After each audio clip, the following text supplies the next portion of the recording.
Welcome to Feisty Chess. We're going to play white against Lucen on leechess.org.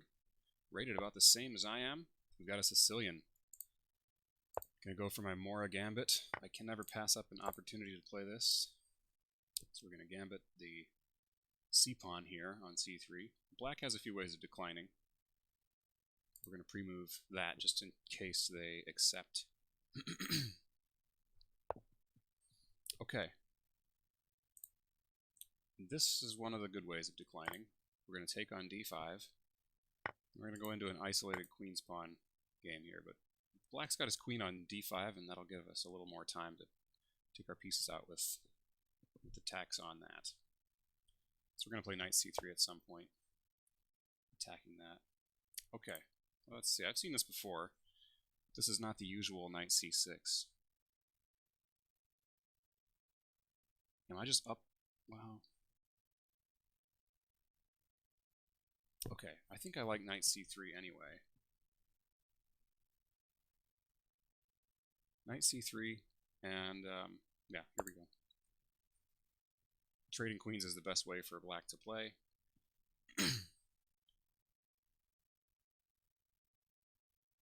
I should come out of this with a little bit of an advantage. I keep taking the queens off early, but I think this is the best route for white here.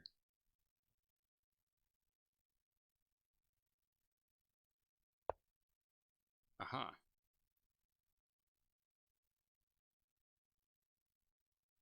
Okay. What's the way to do this? The knight is pinned. Maybe now taking is a good choice.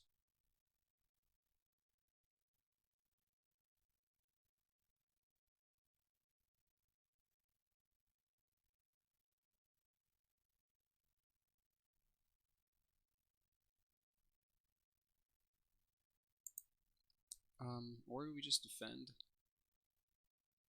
and attack black's pawn with knight f3, get our pieces out. Knights are both fully energized here. Probably knight c6 to hit those same squares in the center.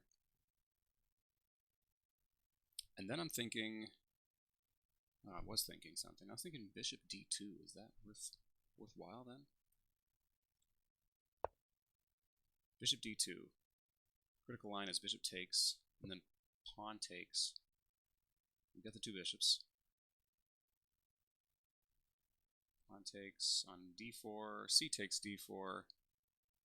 Yeah, and we're holding on to stuff.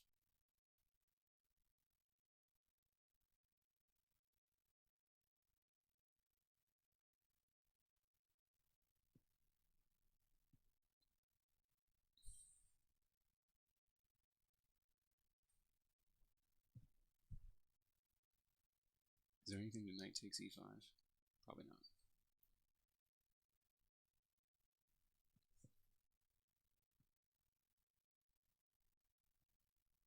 Trying to see if there's a better way to break that pin. If some way I can get my bishop out and then castle to break the pin instead, that would be ideal. I suppose I could go a3. Yeah, a3. a3 would force that capture.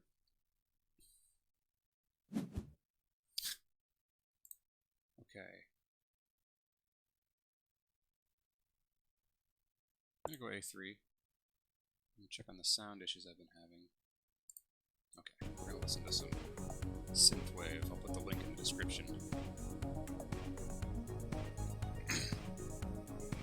The bishop isn't really developed on d2. It doesn't really want to be there.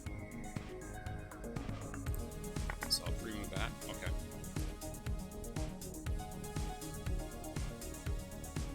So his queen will be sticking around on d5 for a little while, but he's got to solve the problem of e5, or does he?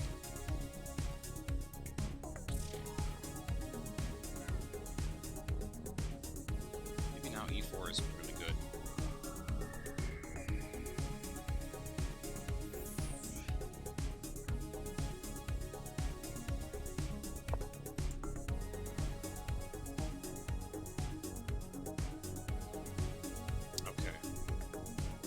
think I just win a pawn here. He takes d4. This c-pawn nicely contains this knight. So here's what I'm looking at. D takes e5. I should say d takes e5. And then it's like queen takes queen is really the only move. King takes. He's got to move his knight somewhere. He can pick up a pawn. This will be threatening that fork. Threatening the fork.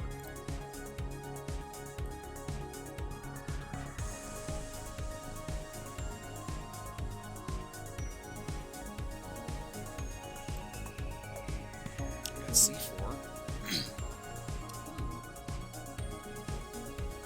c4 looks kind of tasty.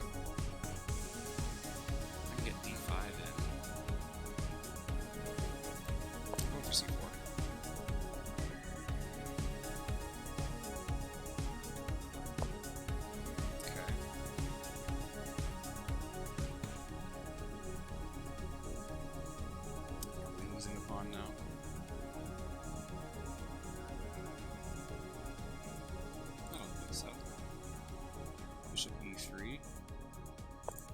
Now we've got bishop d3 coming with tempo.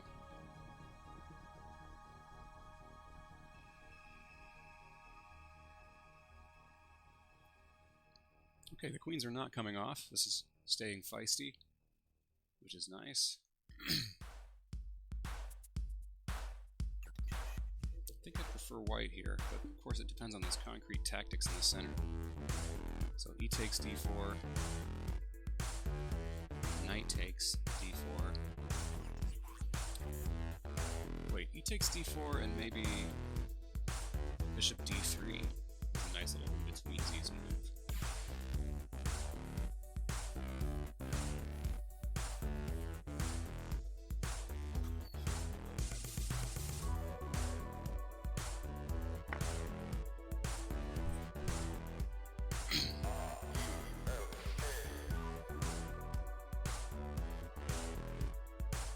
Bishop d3, queen g4.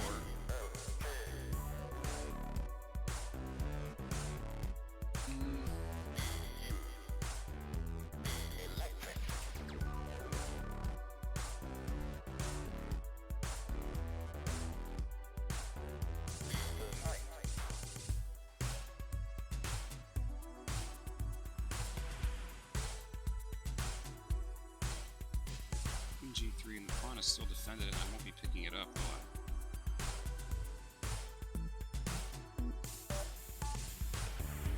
That would be a feisty way to play. I've got to look at this. In the interest of interest.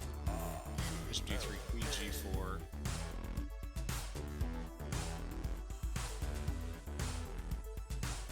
Bishop g5. Inviting him to take on g2. Winning the second pawn. Takes. That's a wild one.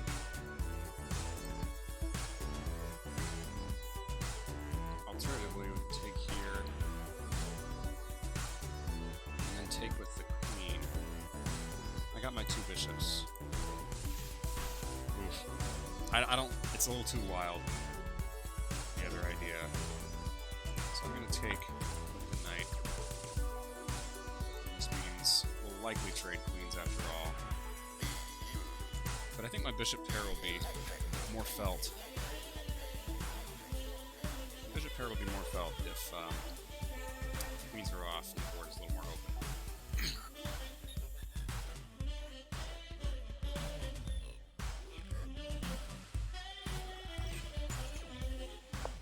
Do have more structure here.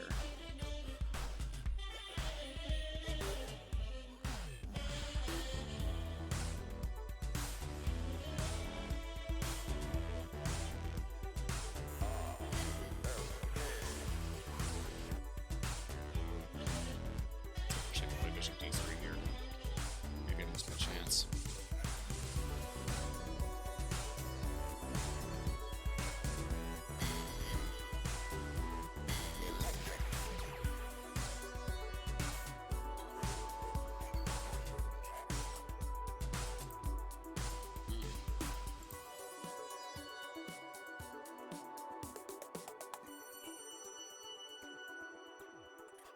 how to do this.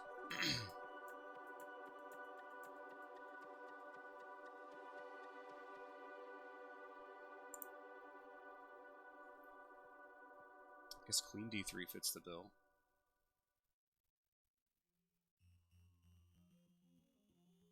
Okay, I'm going for queen d3. Getting low on time.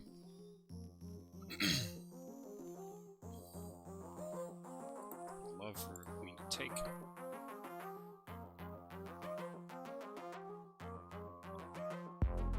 This does give black basically a free move because you can play knight takes knight right now.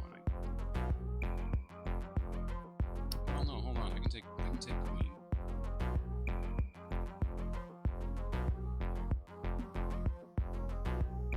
First.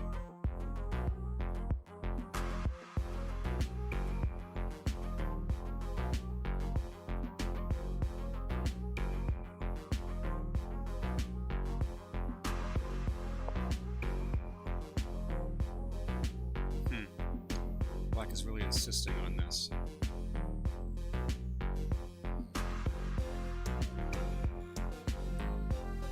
I'm looking at taking this knight and then going bishop g2. No, I can't do that yet. First here. Yeah, okay. I'm going for this. If he wants that g2 pawn, he can have it. I'm gaining a lot of time. Bishop f3 is the follow-up, of course.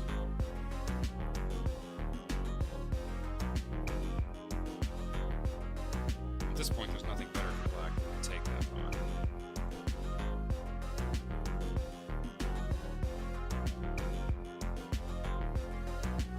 We're going to actually get the pawn back on c6 in all likelihood.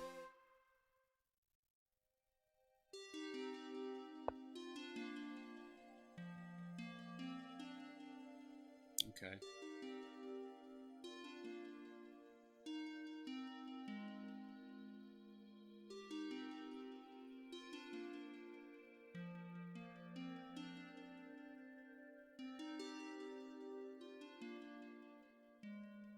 Well, it looks like this is pretty forcing.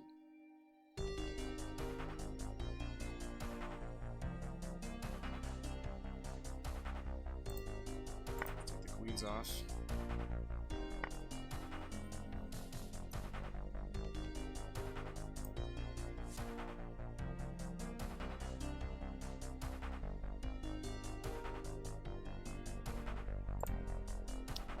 Looks like my king will be better in the ending. I might have the bishop pair. I'll have a better king position if we're going into an ending.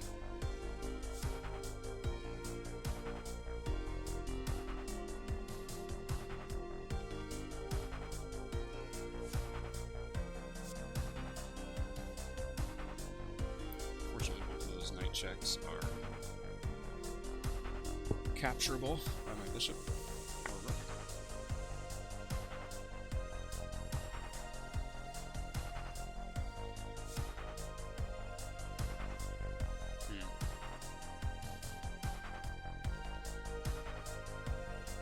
I think I win 2 pieces for the bishop, for the rook here, and I got my bishops.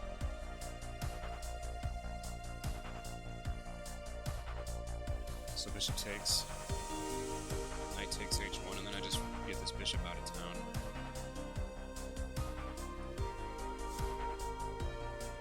I'm gonna do this. I can even grab on b7. I don't have to immediately take that knight.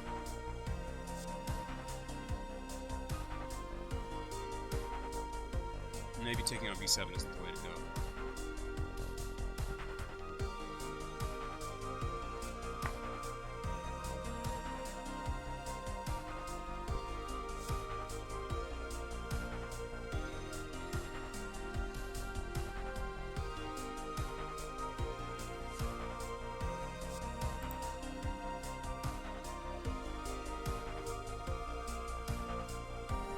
That allows him to activate his rook in the second round of check. So, yeah, I'm just going to drop the bishop back. This looks like a good square. Clean up the knight in a minute. So it's going to be equal by the computer's count of material, but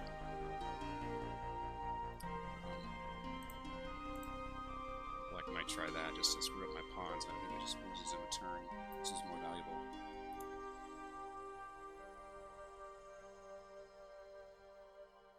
G6 is a likely try here.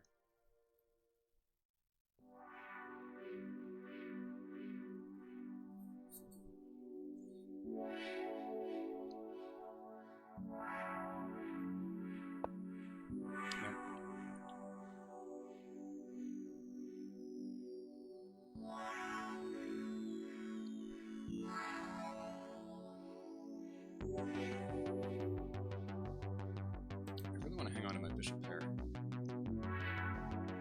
I think this is a good move. I want to keep his knight up at g4. In which case I'd have to give up this bishop. Actually, maybe more. So yeah, I really think stopping knight g4 is key.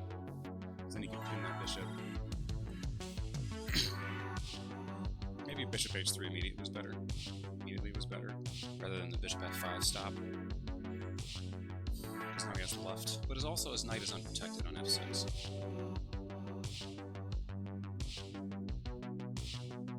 My dark square bishop might really be able to ravage some things here.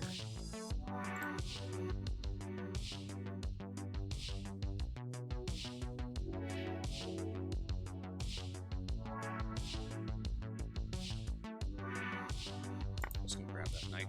No more worries about that.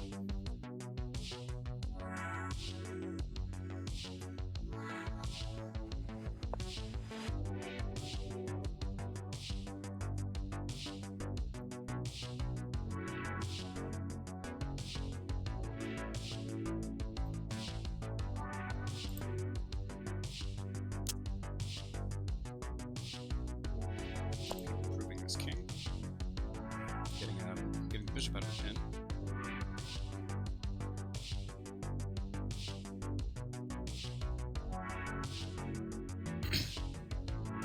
We'll need some consolidation here. Those two bishops, they've got to be strong if I can hang on to them.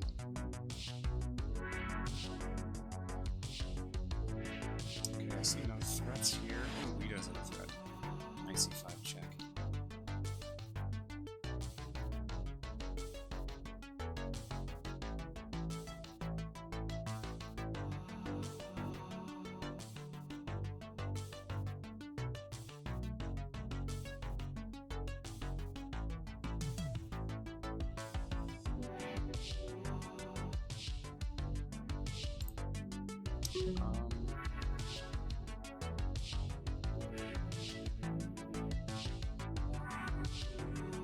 I'll go bishop h6.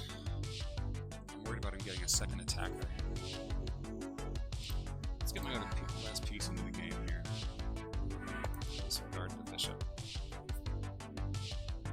If he goes knight c5 check, that just unpins everything.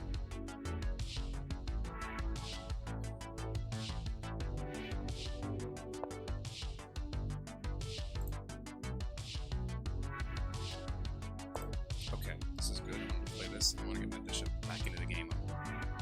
One of these squares. I might need to take care of that knight with the bishop.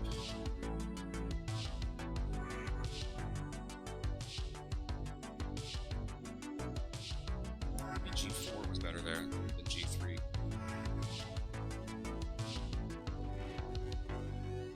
Probably not. There's tactics. Various kinds.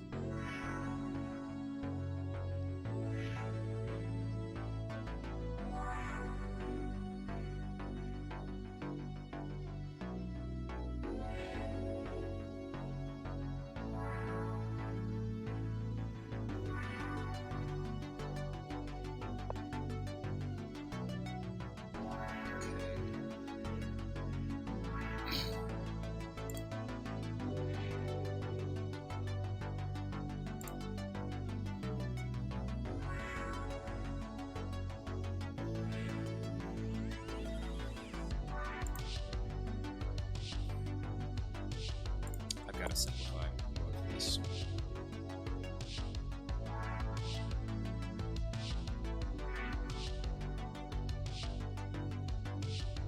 Planning on taking that knight. It's too much to calculate in my limited time I have left. I'm going to be running on the increment shortly.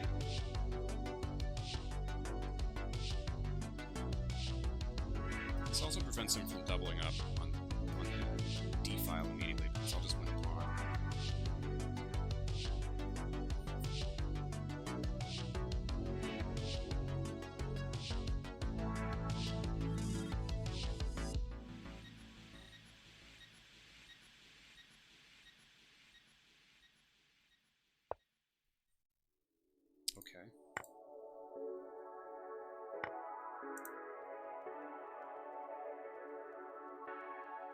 just take this pawn. Cashed in our bishop for a knight and a pawn.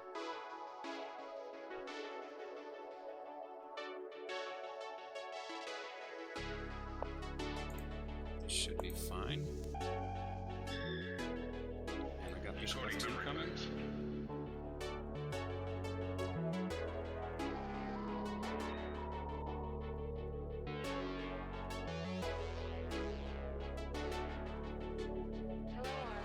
Well, trading off a rook, I'm not sure would do me much good. It would simplify, which I like the idea of right now. Probably king c3 should be my next move. Maybe my rook some other place more active.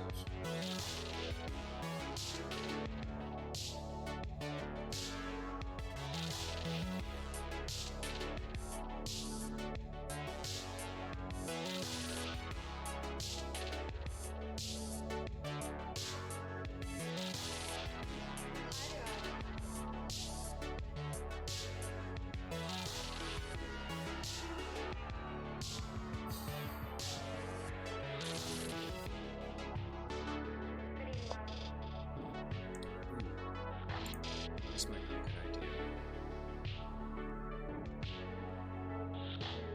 Maybe we should go to another surrounded. Let's do this. If he wants to trade rooks, that's fine. I think that's actually good for black to try to trade rooks strategically because I'm a little stronger. My two pieces are a little stronger with more material on the board, especially when I have a rook. Okay, let's do this.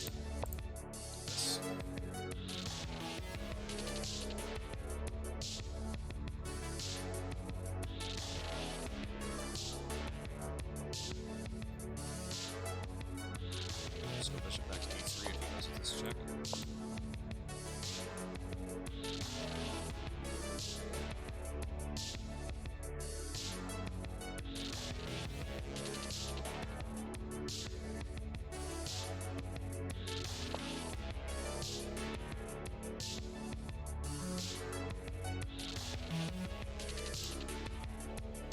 Okay, let's get out of the pin.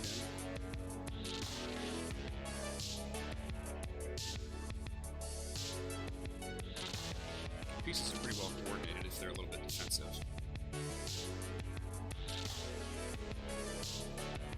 Let's go to the water first, okay?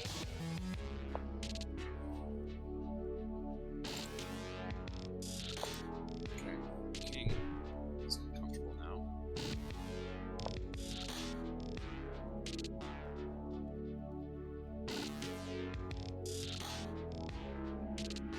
That's more your specialty.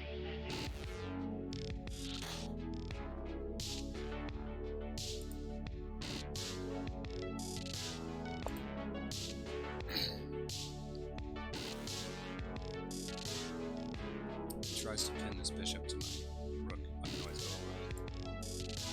here.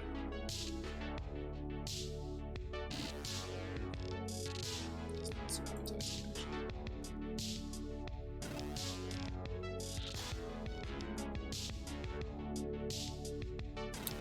King c2 is a possibility then too.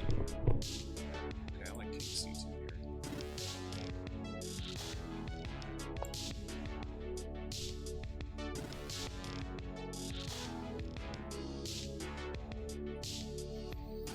Playing with 4 of my pieces against 2 of his. This fight has to go in my favor, right?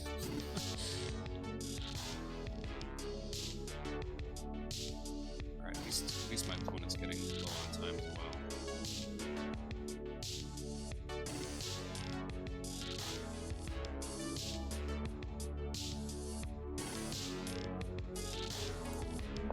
Bring that back.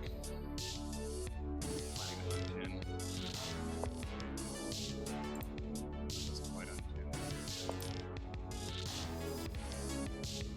Maybe we should go to another surrounded because Irvin's coming with no strategy. Maybe we'll be safer on the king side.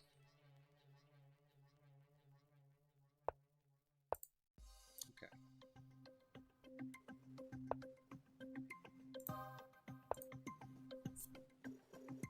Okay, now bishop f2 looks very sound. It's not gonna work.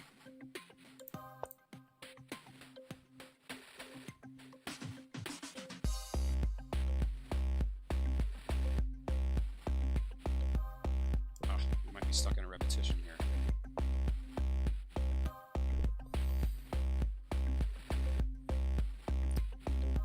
Does this actually work? I think this works. Yeah, I can actually get away with this.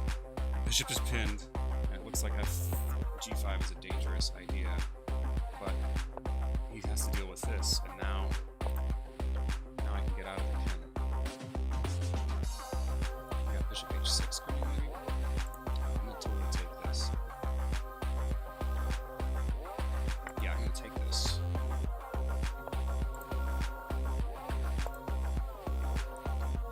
Now my king seems pretty safe. I've won a pawn. I've got maybe rook e2 ideas. Rook e7. I get my knight in the game. Interesting. Just to try here. Let's just hit some stuff on the queen side with the knight. Oof. This is barely holding together here. He's got a rook to f5. Yes, he does. Okay.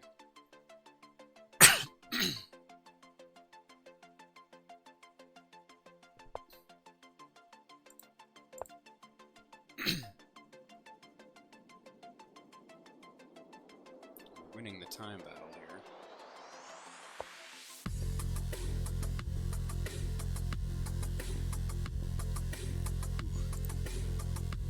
That's a big threat. I have to deal with that. And now he's got a skewer.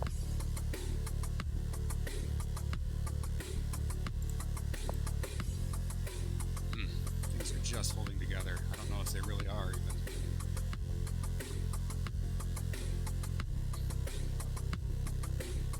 Oof, my opponent's running out of time. This is a super sharp. I don't know, I might be lost here. But just time trouble. Okay, we hung on. I've been playing a lot of Blitz. Maybe that's paid off a little bit. Actually, I'm kind of resolved to stop playing Blitz because I don't think it's all that good for my chess. Let's pull out the analysis board. Just look from here. I'm not going to see the computer. I'm not going to see what the computer thinks. But which piece does he try to attack?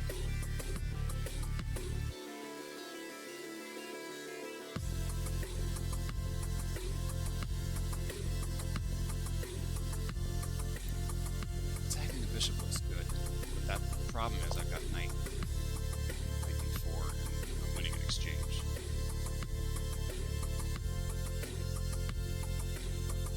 Attacking the knight here, I can just move my knight.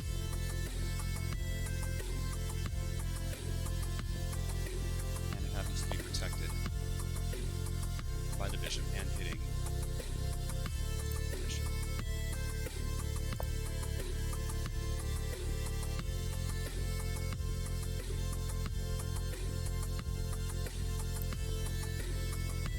Yeah, this is wild.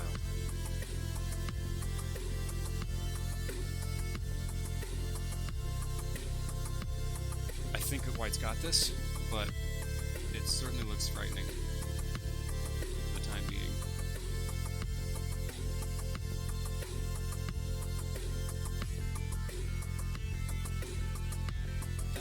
It keeps both of those rooks stuck on the back rank. It looks a lot better.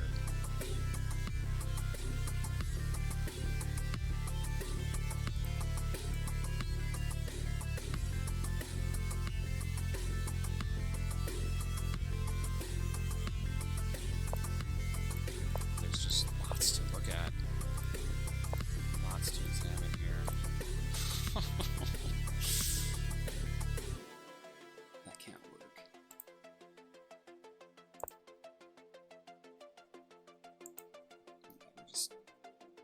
Now we're down the exchange, but a couple of pawns for it.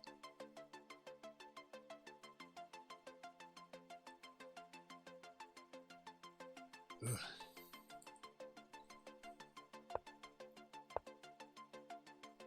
Suppose the bishop can come back here.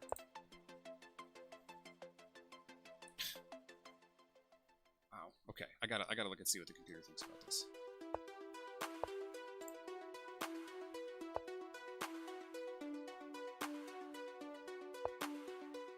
This is where, yeah, plus 4-0. As intimidating as those rooks look, those two pieces have it. Rook f7 is the best move. Rook f5 though. I got, oh, here we looked at rook. Rook f6. Is that what we were looking at just now? Yeah, knight d4.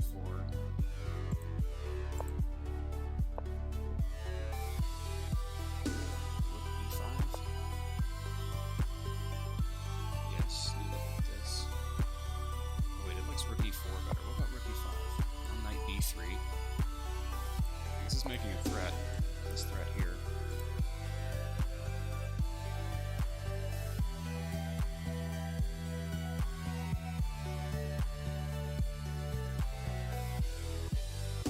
Rook f3. Bishop d6. The rook can't come here, critically. And it can't come here. Rook to e8. What about this? Oh, there's another fork. Wow, look at that bishop and knight. Hold off those two ferocious rooks. Just like what we saw earlier with this fork after rook f5. Here in this line, computer's line. Wow, this is the computer's line.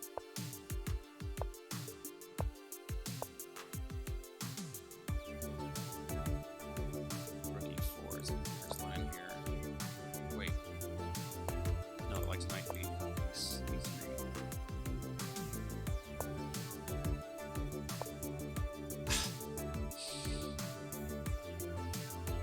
That's amazing. So rook to e8.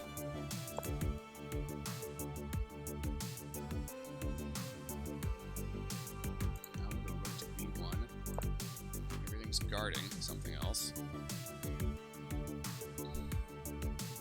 Probably we want to go bishop g1. Guard that weak point.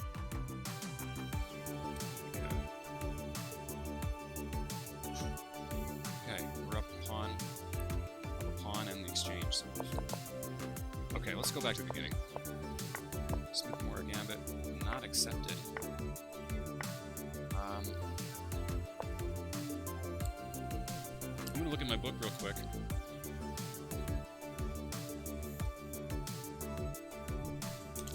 Mayhem in the Morra. Fantastic book, maybe the best chess book I've read. I've certainly consulted it more than any other chess book. And he has a nice chapter on the ways to decline, so it's not just the accepted that he covers. He's got some nice lines, some really fun lines in the queen, in the d5, queen takes d5 line. So let me find it really quick. No living, lonely entity to lose. d5, 260. To and fro it floats in the light of the Okay. sky, like a water and fades on the blue flood of day. Okay, after e5, he gives knight f3, not knight c3. Knight f3, just holding things together.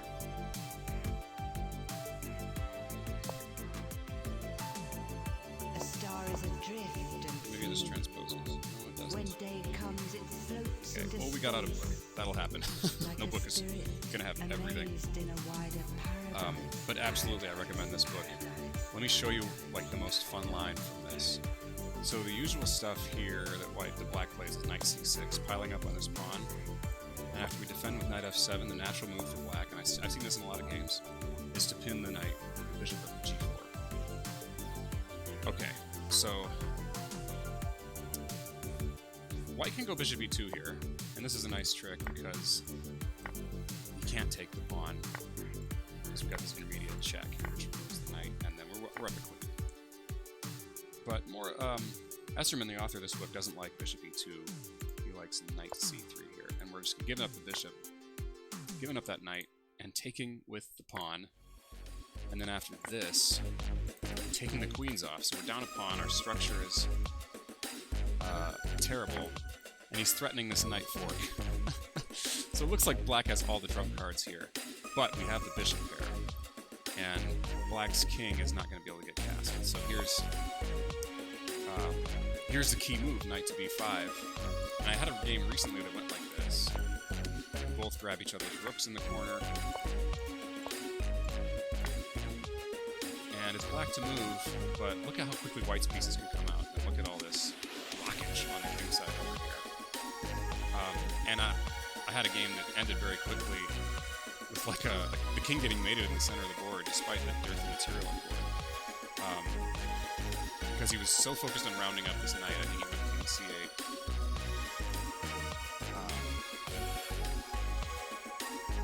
Bishop f4.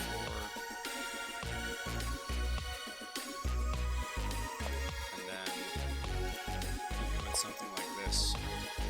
So he's got one move here. Oh no, hold on. I didn't go that yet. I took. So we can't get to this knight, see? And then he tried f6. Wait, no. Okay, I'm going by memory here. He went f6 here to try to stop this plan, but now I've got bishop check, and these two bishops are just phenomenal. He's got one move, other than interposing uselessly.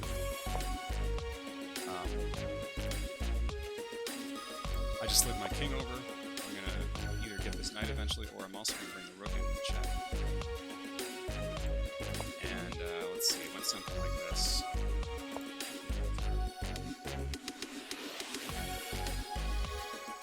Yeah, he has just a couple of choices here. He went with this one. If he goes here, this is amazing. If he goes here, there's this, and then mate. Right, so it's mate on c7 with the knight. So he went here, maybe e8. Now the knight comes out with check. And I basically got an extra piece at this point. I think he might have gone king e7 instead of king f7.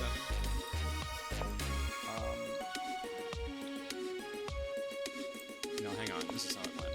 He went here, and he has to run this way. Then I'm going to check him with the rook. But he went here instead, and it was just nice checkmate. You might be wondering, what does white do? So that's fun. There's lots to look at there. But in the interest of time, this is the other line that's really the key. What do you do if he just takes? After all, he's up a pawn. We'll obviously recapture the bishop, but now there's only one move for black. And I'm going to be able to castle with check, it looks like. I think... Let's see, what's the move here? Bishop e3 might be good. Bishop f4 seems to make sense. We're covering the escape squares of the king.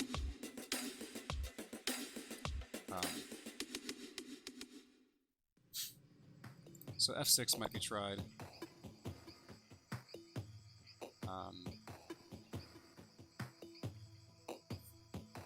Let's see, is castling better? I think king e2 is just better.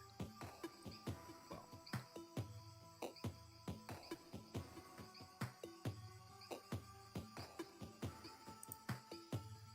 This is the first move. Here, step shuffle back. Bishop c7. Oof. King e2. That's amazing. d6. Bishop back, check. King b7. Rook c7. Bishop a6, we're gonna mate it here. So it's an amazing attacking line with queens off the board. Those bishops are just stellar. That's the kind of stuff that can happen. Let's see if that's the computer-approved move after this. Let's see. King e2, immediately, actually. And it says white's +3, so this is a deceptively strong line for white. Okay, well, back to our game. It didn't go quite so well. This e5 idea was played. So knight f3 is the move given by the computer. And then we can trade off queens, and white's just got a clear but very slight advantage here. I mean, the pawn structure is symmetrical. White's closer to castling. The knight looks good on d4. if black goes knight c6 right now to challenge, we just have a structural advantage after taking. Yeah, it's the computer's line. So it's pretty risk-free, kind of boring, not very feisty, admittedly. But with the Morra Gambit, black has choices. He doesn't have to accept the gambit. Okay, here's how the game went. It does like bishop d2 here. Doesn't like a3 as much. It likes bishop t2 with the idea of bishop taking on c3. Now our bishop doesn't look so bad.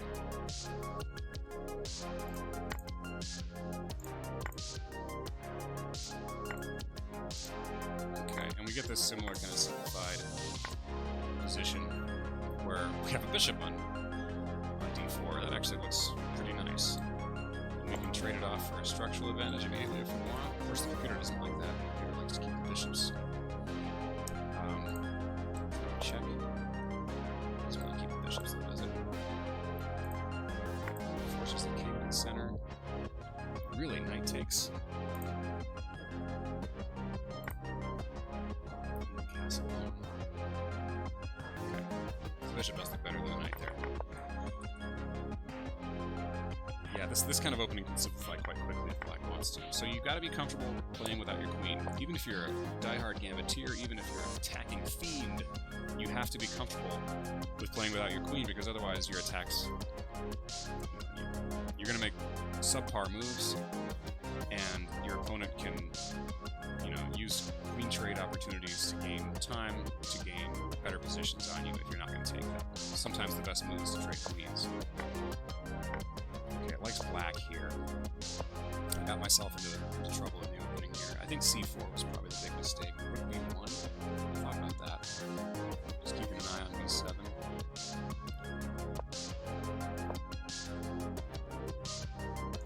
He takes e5. Goes to I looked at this. Now knight g4 picks up the pawn again because he's threatening this fork. I gotta go back. Just castles, huh? Can't I protect this extra pawn now? Not for long, no. Okay. Alright. That would have been fine. It would have been equal or dull. Maybe I tried to be a little too feisty here. So back to the game. c4.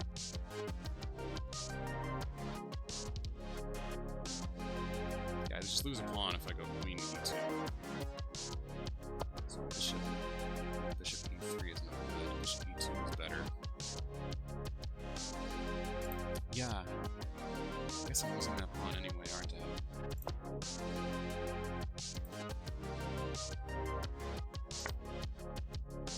Takes d4.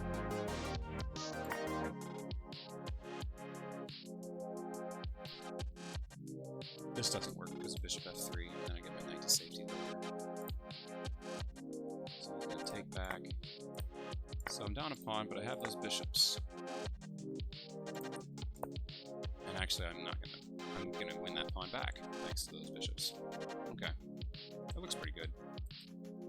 Shouldn't have been scared of that. I went bishop e3 so I could get bishop d3 in tempo later.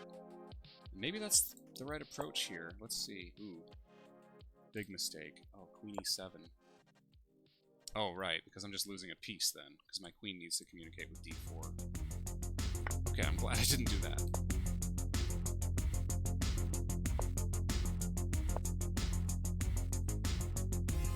h3, I didn't consider h3.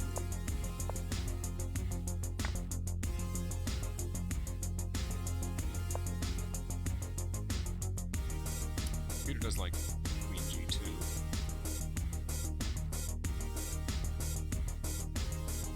Then it has me castling after this. Let's see. What about that? I mean, the computer hates that. Oh, because when I take this knight, I have to take with the bishop. I want that pawn back. That can't be. No, this is terrible. This bishop is now a monster with this one. That would be a horrible idea because of this.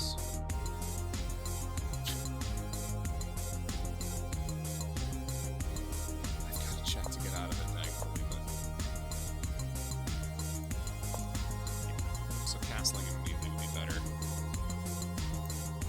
That's not the side of the board you want. I mean, I don't know if castling helps the king out a whole lot. It does connect these rooks. Okay. The right approach here, h3. Because the queen can't stay on the g-file without getting traded off at least. At the moment, I'm not down material.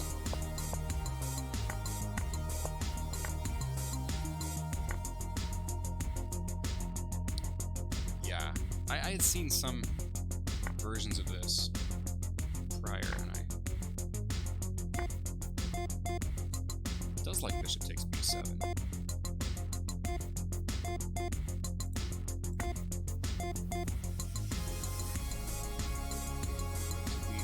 Where's the bishop going to be? c6. I was worried about this check. I suppose king f3 is fine. Grab this knight up still. Actually, if the knight comes here, I can do. Wow, okay. Got those bishops.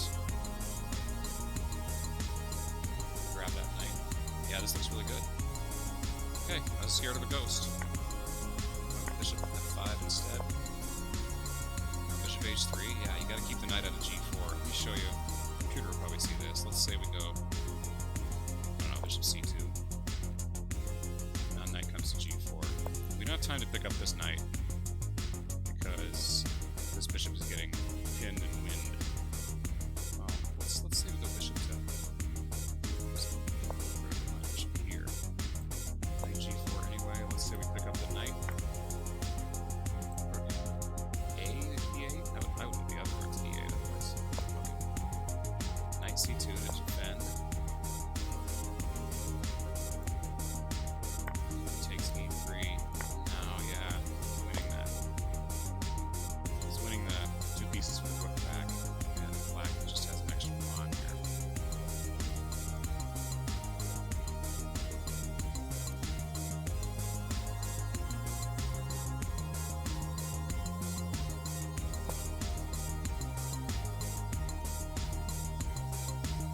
Rook takes f3 works, despite this, because of this.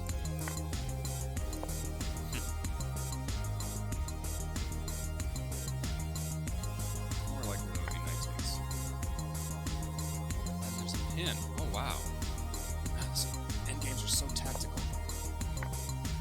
So, you would think you wouldn't want the defender to be removed with h3, so you take with the knight, since the rook is more stable. But then there's a simple pin. And the bishop covers this check, the rook covers that. That check is covered. Both those checks are covered, so he's just losing his knight. So you have to take with the knight, and the only way it works... Oops, I'm sorry, you have to take with the rook. And the only way that works after this is this awesome fork chance, which wins black the game.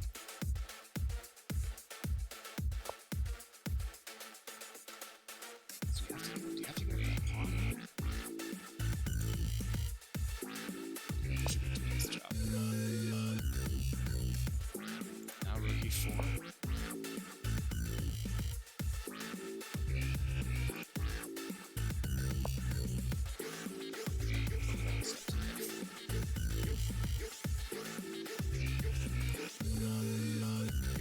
Down a pawn. Some black looks kind of tenuous. Okay, we're looking way too deep into this stuff, guys. Better wrap this up. Let's get back to the game. Over about here. Okay. Managed to find a way to win those 2 pieces.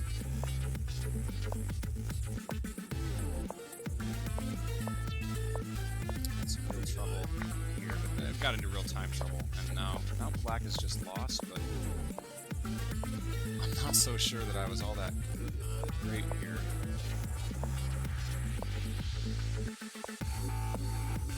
It's like I held my advantage the whole time. Was it a forced draw at this point? No, I thought it was. I thought it was.